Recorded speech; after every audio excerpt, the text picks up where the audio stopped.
Clerk, roll call, please.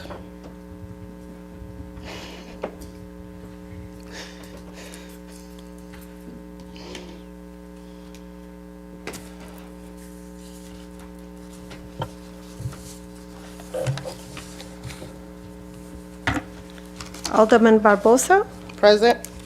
Alderman McAdams, Alderman Santiago, Present. Alderman Sanchez, Present. Alderman Hargreaves, Alderman Gibson, and Alderman Smedley. Present. Ms. Clerk, will you please read into the record the notice of public hearing? Mr. Chair, I make a motion to waive the reading of the legal notice. Second. Motion to waive reading by Alderman Smedley, second by Alderman Santiago. All in favor, say aye. Aye. All opposed, say nay. Motion carries. The reading is waived. Mr. Chair. Oh, she needs to identify people who weren't called. Yeah. Oh, okay, I'm sorry. Not necessary. Thank you, Madam.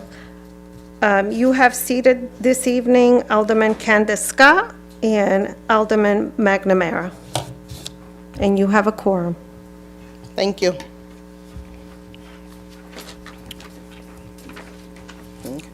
Having been noticed properly, we will begin with the public hearing. Please remember to state your name and address for the record and limit your speaking to 3 minutes. The first item for public hearing is item number 3628-1, Department of Public Works response to the request for. No, sorry. You have to allow the public participation first before we get to That's that. what she's doing. That's what I'm doing. Yeah, I- public Yeah. hearing. For each one? Yes. Okay, sorry. Okay. The first item for public hearing is item number 36282-1, Department of Public Works response to the request for installation of speed humps or other speed-reducing mechanisms on Fulton, Benson, and Roosevelt Streets. Are there any speakers for this item?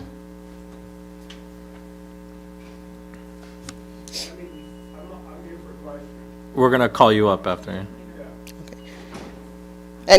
Are there any other speakers? There's someone on the line, but we're not sure which item they're from.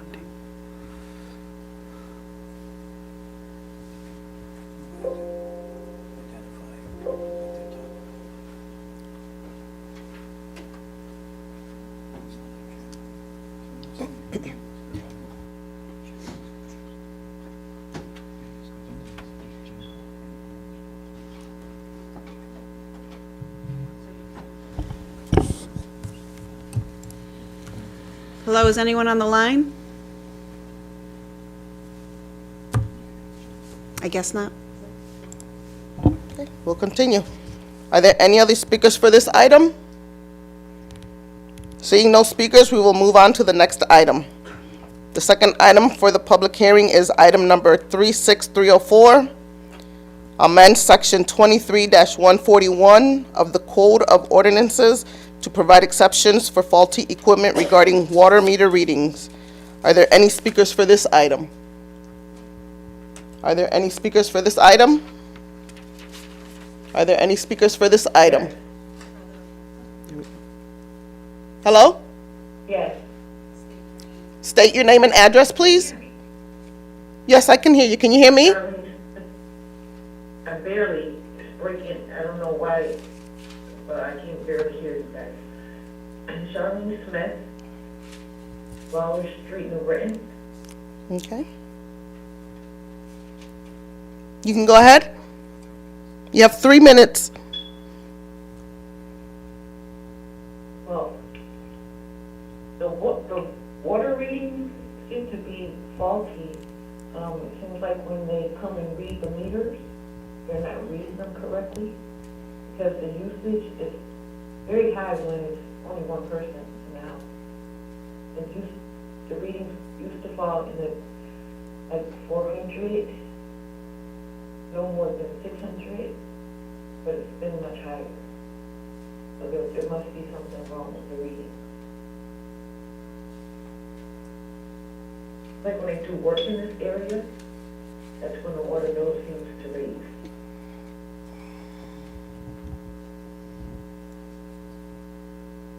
Pretty much what If that all you, I'm sorry, is that all you have? yeah, Okay, thank you for your time. you're welcome. Are there any other speakers for this item? Are there any other speakers for this item? Any other speakers for this item? Seeing no speaker, we will move on to the next item. The third item for public hearing is item number 36327, amend section 2-26 of the Code of Ordinances regarding the issuance of badges to alderpersons. Are there any speakers for this item? Are there any speakers for this item? Are there any speakers for this item? Seeing no speakers, we will close the public hearing and move on to the regular meeting. The time now is 6:36 p.m. First item on the agenda is item number 36282-1, Department of Public Works responds to the request for installation of speed humps or other speed-reducing mechanisms on Fulton, Benson, and Roosevelt Streets. May I have a motion? Madam Chair, I make a motion to refer item number 36282-1 with a favorable recommendation. Motion to refer with a favorable recommendation made by Alderman Santiago, second by Alderman Sanchez. Any discussion? Madam Chair? Mr. Santiago? Alderman? I have a couple questions, just a couple of questions that Mr. Moriarty. Mr. Moriarty. Thank you. I received that, I noticed that we had a policy passed last year between the Public Works and the Police Department commissions. Yep. When was this report given to the council after this Yes. policy? Do you have a copy of the policy? I have the one that you sent me, yes. Okay. What I mean is, after it was passed, that the council was given that report. The policy was adopted by the Board of Public Works. I can't speak for the Police Commission, but I know that was just shortly thereafter. But the Board of Public Works was June 12th, 2023. Yeah, that's what I read this part. A couple of questions I was just asking. When this was adopted, some of the references of why this policy should be passed were a couple of them that I just had a couple. Were they had statistics given for any of these items that you have referred to for reasons why the policy was passed? we did some research on it, and I also talked to some people from other communities that had struggled with the same issue. A good example is, I know Hartford struggled with this issue also. They had allowed a number of speed humps on some various roads, and then it ended up becoming like you could even see some press on this, where it became pretty much a political thing. If you can get a speed humps in your neighborhood, it was like almost a show of political power. And they were having a difficult time regulating them based on traffic engineering or legal traffic authority, putting them in where they needed to necessarily put them in. They were getting put in where like somebody was trying to help out a constituent, I guess. So that was an issue. Farmington also, they had put some over by Miss Porter's school. They have pretty effective ones on that school, but then everybody still wanted them, and then they kind of regretted it. I know I'm personally friends with their public works and engineering staff, and they had a tough time because it's the kind of thing, they put them in properly, but if I don't know if you're familiar at all with the ones over by Miss Porter's school, there's a lot of them. They're very dense, and that's actually how you need to put them in if you are going to put them in. But you can't do that on that many streets, really. I mean, it's just not practical. And so they regretted actually even doing it, and they put some other traffic calming, and they took them out, some of it for noise. So I think in our case, there are a number of downsides for it. And I especially think with the state now allowing speed cameras and red light enforcement cameras, I think that's something that we're going to really investigate and see if that's something that might make more sense. It's been used probably more effectively. It doesn't have a lot of the downsides that the speed humps have, only in that when they're done properly, I mean, people actually feel a impact where they need to reduce their speeds. I mean, it's like there's like, you know, people on the other side say it's Big Brother, but honestly, it's like in communities where they have been, I've been to a number of them, you're cautious driving. You're just, because you don't, you know, there's enforcement is really a key to monitoring your speed, and police can't be everywhere, so. Exactly, that's one of the things that I was inquiring about, because again, there was, one of them was like, for instance, the 5 miles per hour. I mean, that was the purpose of it, is to actually slow it down for that reason. My concerns are too, is like, you know, the thing is, like you said, police are not everywhere. They can't be everywhere. And the cameras are going to be just as much expensive than $5,000 for No, they're not. for software, You can, programs. honestly, I could speak to it if you want. I mean, there's a lot of companies that go around the country that they install them for you, and you get revenue share off of them. They typically, you know, put them, it doesn't cost you a nickel. You get revenue from part of it. You get the safety aspect, but it's not an expense for a city. Now, you said a couple of towns that you referred to that they had they had, you know, regret. Problem is, I've seen a lot of cities now they're actually adding. For instance, Norwalk has their program, the Traffic Calm. Hartford actually, another program, what they did was to loot the whole political, they had to go to a application process. And then obviously that process is stages, the same thing as Norwalk they did, where the stages, they first did they did policing, all those practical, easy, let's say not easy, but references. And then now they went with speed humps, but they also had ones with their tables, walkways, things like that, so they made it look more presentable and not more, hazard, or like especially where you're saying with multiple of them. I mean, I'm sorry, that's kind of a little bit excessive when you look at that. I'm just, because again, at this moment of time, I'm looking at a lot of these accidents. We had multiple individuals that got hit in over on Martin Luther King, the building over there in that area. Also with where is Whiting and West Main. Another individual a kid got hit over in Corbin. There was a lot of individuals that getting hit because of the speeding. You know what I mean? And it is speeding, because it's definitely one of the things. And also looting streets, like we're saying, Lincoln is one of them, where there's a couple of accidents that have been happening because of that. Also my street, where I put a petition in because of that, because there've been multiple times a kid got hit with a bike down the street from my house. So it's like these things, and I'm like, we're waiting for cameras, and I'm not saying the policing are not doing their job, but again, they're not all over the place at the time of these happening. And it seems like that we keep waiting for something, and all we're getting is worse and worse. We're getting, kids are getting hit, families are getting hit, and this is the reason why when I first started, I was the first one, I'm on it with the speed humps, because that's what I was trying to loot from. I'm worrying about individuals getting hit, and now they are. And it's even worse than it was 4 years ago. And so this is the reason why. So I'm on the state's Bike Ped Advisory Committee. Yep. And 2023 was the worst year. It was tied for the worst year of pedestrian fatalities in the state. This year was a little bit better for pedestrians, I think a little bit worse for bikes. But a lot of communities are working on Vision Zero type and we have a safety action plan. We're funded for a Safe Streets for All grant.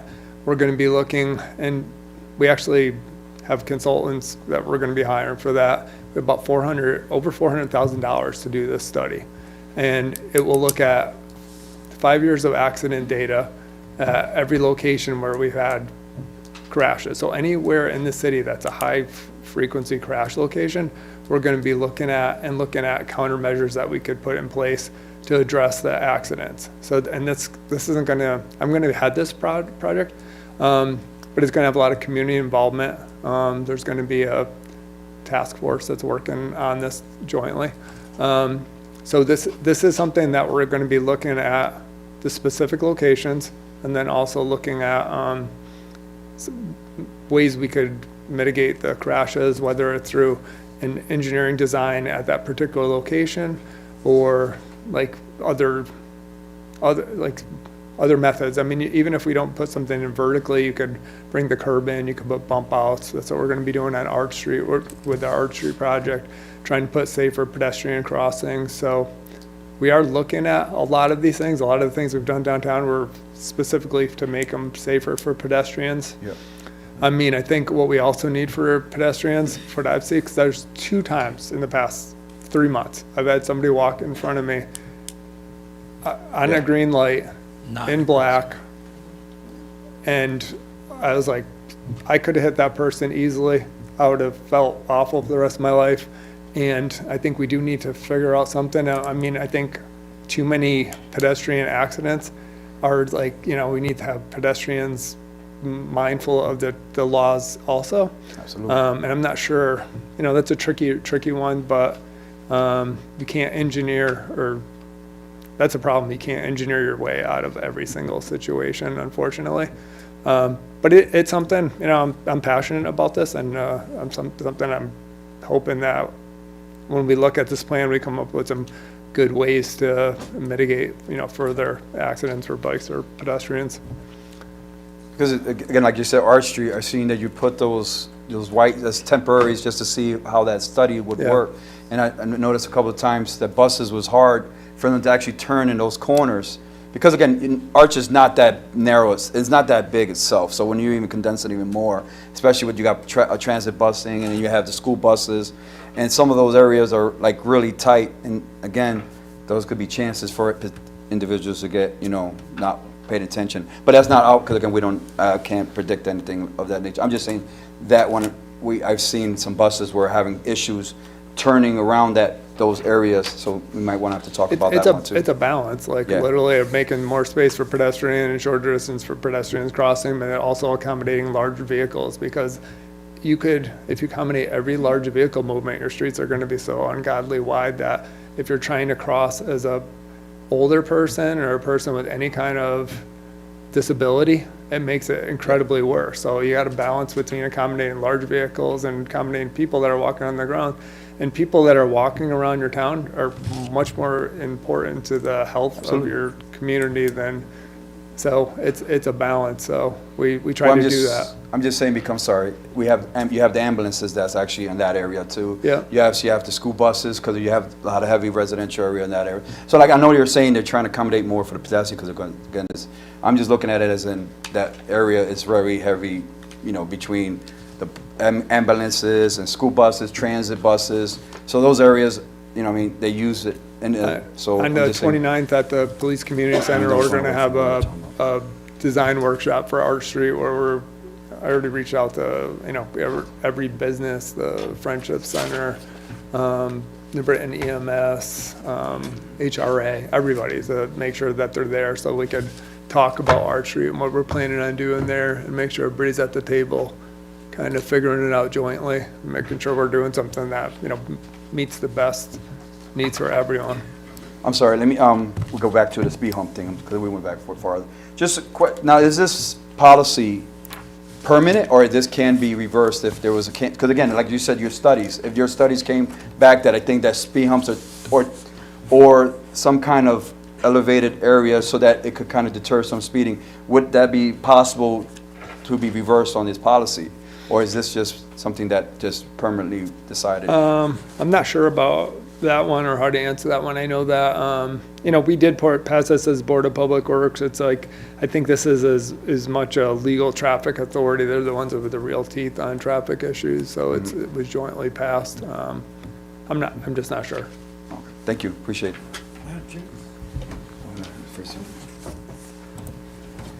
Alderman Gibson? Good evening. I just have one question. Do you foresee, depending on if any of these speed bumps come to fruition, any complexity with snow plowing and snow removal? That would With may speed cause a humps? hazard? I mean, that was part of the reasoning against, I mean, let's say, I think they do definitely make bump outs. A lot of the stuff that we put, like the bump outs and speed humps, they do make plowing more difficult. We try to balance where we put them. We try to put them in the areas where we don't put, like for bump outs, I can talk about, because we've done a lot of those, and those are really a pedestrian, traffic calming type thing.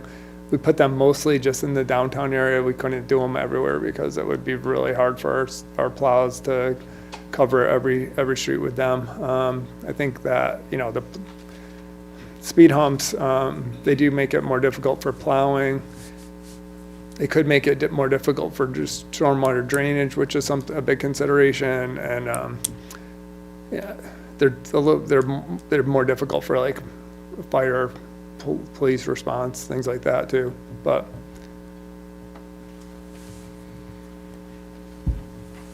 Anyone? Alderman McNamara? Thanks, Madam Chair. Mark, thank you, Mr. President. Yeah. I'm retired, okay, I'll stay. Mark, how are you? I know, I read the policy a while ago and saw the reasoning of it and recognized the pros and cons of speed bumps, or what are, humps, or what are the other, tables? there's raised intersections, speed tables, Yeah. humps. Speed bumps aren't really used to Yeah. roads too much, but they're another thing. Have you come across, you, the commission, a community that has an across-the-board policy on On their use, their use? let's say. I mean, I'm not familiar. I mean, I'm not familiar with the community. I'm not saying there aren't them. I know, let's say, I mean, part of it was, for us, was just them being hard to regulate. Yeah, I personally think the bar should be very high before but the across-the-board policy is, boxes the city in a bit too much, from my perspective. And have you, the study you mentioned, what's the timetable for that? I would like to get it done over the course of a year, so I'd like to finish it up a year from now. It will look, part of what we're gonna try and do is, so we're part of CROG's grant. So and we're just one of the CROG communities. But the New Britain portion is a deep dive. So we're the one community in CROG that's getting a deep dive of look into safety in our community. And part of that has, looking at some projects that are going to address safety and come up with conceptual designs and cost estimates. Well, Safe Streets for All also has implementation grants. So we're hoping to take the plan and come up with some projects that we could also fund through Safe Streets for All. And the faster we can do that, the more competitive our projects will be. So we're trying to wrap up this study within a year tops, so we could potentially pursue some implementation on some of the projects. And anything about calming and pedestrian safety and speeding, that, aside from the bumps of the... Well, I think, let's say, I mean, it's gonna be comprehensive and look at just like vulnerable user type issues, which, like, vulnerable users are everything from bikes, peds, people, I mean, you see a surprising number of people on skateboards even these days. It's like, it's amazing how many people are out there doing like scooters. Yeah, not me. Yeah, but there are a lot. So it's going to look at, you know, vulnerable user issues, pedestrian. I mean, a lot of stuff on the pedestrians is like, I know we're actually we're doing a grant application right now for West Main Street, west of Corbin. If you look over there, you have like a lack of sidewalks. You have these goat paths in grass where people are walking. So we're going to be looking at other areas where we have similar pedestrian corridors that have like non-complete infrastructure. So the study will be looking at that too. So it's going to be like vehicle accidents, pedestrian issues, like vulnerable user in general. You have I've walked a bunch of streets with no sidewalks in Ward 4. Is that a concern of the city? Yeah, I mean, it's I think it's case by case. If it's in a high pedestrian area close to a school, incomplete network, like gaps in sidewalks, clearly that's a big concern. Some of the state roads, I feel like that's one of the areas we're really trying to tackle now. Some of the state roads, like 174 on Newington Avenue, that has a lot of sidewalk gaps. Yeah, I mean, you can go all over the city and you find some issues all over the place. So that's one of the things we're really trying to focus on now, is starting to tackle issues with the state roads. But I mean, you can go anywhere. There's like, 200 miles of sidewalks, a lot of them in not that great condition. We'll be looking at that. Yeah, I know the concern from the chair of this arose for the council wanted to take a look at it, is a high-volume traffic employer at peak times onto residential streets. So Yeah. that's why we're concerned I know. about it. So- It is a, I'm not saying it's not a important issue. It's a residential neighborhood where you have, when work shifts are beginning or ending, there's definitely safety issues. And, yeah, I'm committed to trying to come up with something. I mean, I think some more police enforcement would be helpful, but police can't be everywhere. It's just the truth of the matter. Thank you, Madam Chair.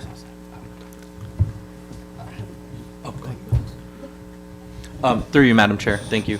Mr. Moriarty, the Arch Street streetscape and bump outs that have been identified with the white cones, that is going to become permanent structure, correct? So those white cones identify where sidewalk will be laid, Yeah, and I mean, then that's crosswalks marked. Probably, maybe not in that exact shape. I mean, but that was our initial concept. Those kind of mimicked the initial concept that we put in for the grant application. So the thought is to do something more along those lines and do some more things too. But those were, especially even Grand Street where we Yep. narrowed that. There's a lot of near miss accidents there. We hear a lot of complaints about issues there, and the bump out also actually allowed people to pull up a little bit further and have better sight lines Yep. when they're at the intersection. So it was better for vehicles and Part of that design is pedestrian traffic safety, right? I mean, the reason lot for of the that line is- striping and the configuration of the parking is for better sight lines for all involved.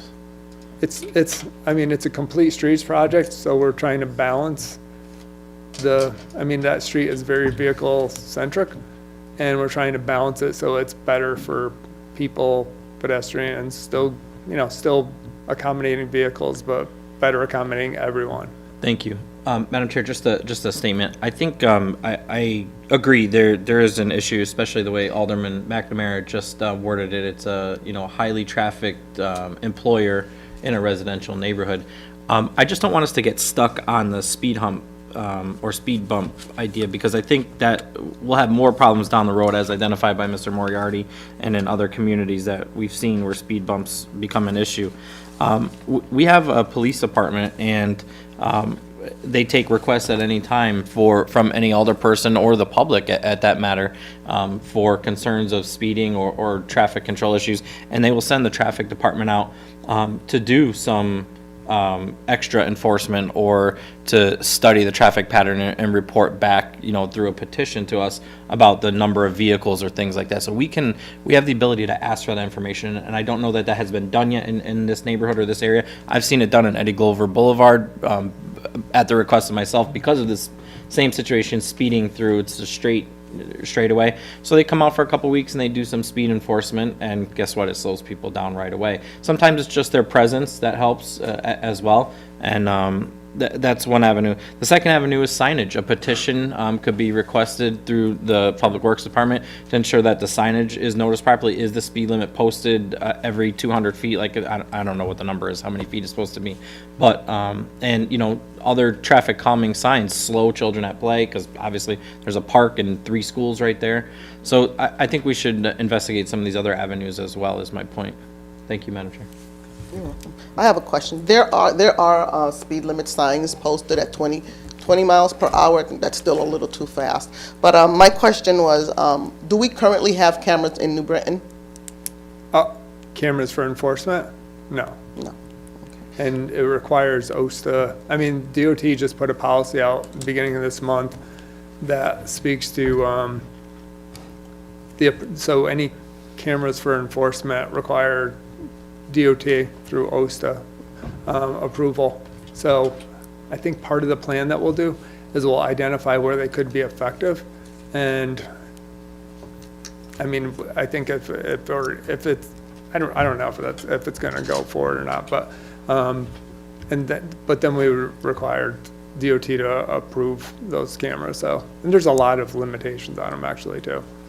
And how effective are cameras at slowing traffic down? They're really effective. I mean, one of my daughters lived in Colorado, so I'd go visit her, and you would be like, you didn't know where they were. She would feel like just waiting to get one of those tickets in the mail, because there's this, if there's enough of them, you feel that, you know, you're just conscious of your driving wherever you are, because you know you don't want to get a ticket even if it's like $30. You just, you know, people are more cognizant of their behavior when it's, you know, when they're going to hit in the pocketbook. So and they're used in, I forget how many states right now. It's like, I think it's less than 20, but it's a number of states. They've been used pretty effectively.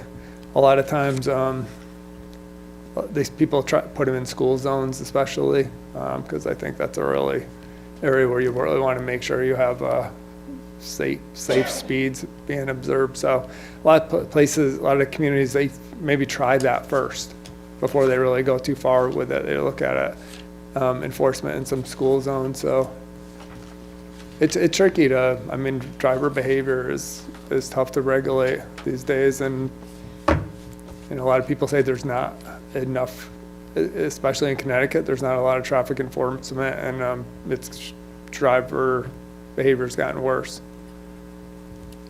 Thank you for your time, Mr. Moriarty. Oh, no Appreciate problem. it. Yep. Thank you. Yep.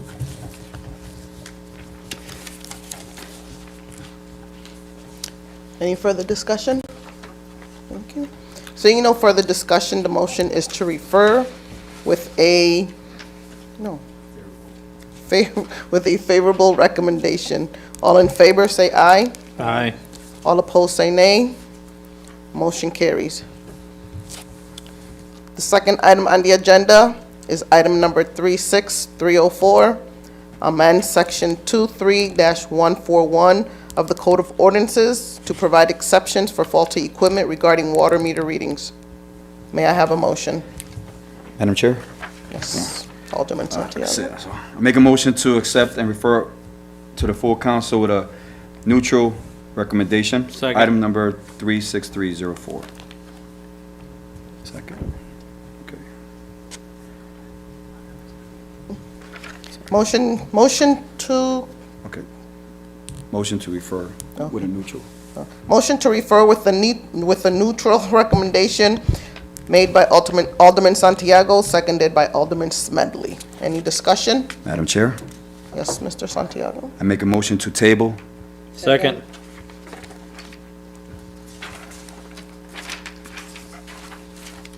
All in favor? Well, first, motion to Oh, table. motion to table item number 36304. All in favor, say aye. Aye. All opposed, say nay. Motion carries.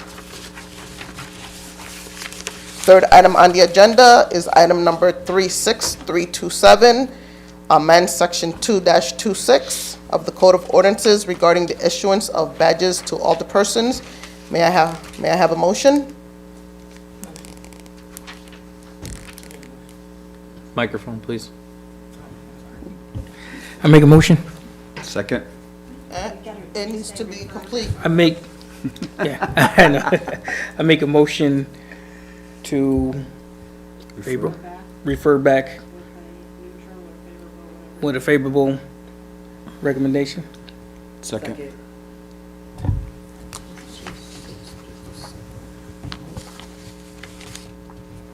Motion to refer with a favorable recommendation made by Alderman Santiago, recommendation made by Alderman Gibson, second by Alderman Santiago. Any discussion? Seeing no further discussion, the motion is to refer with a favorable recommendation. All in favor, say aye. Aye. All opposed, say nay. Motion carries. Motion to adjourn? Motion adjourned, made by Alderman Santiago, second by Alderman McAdams. All in favor, say aye. Aye. All opposed, say nay. Motion carries. Meeting is adjourned at 7:06.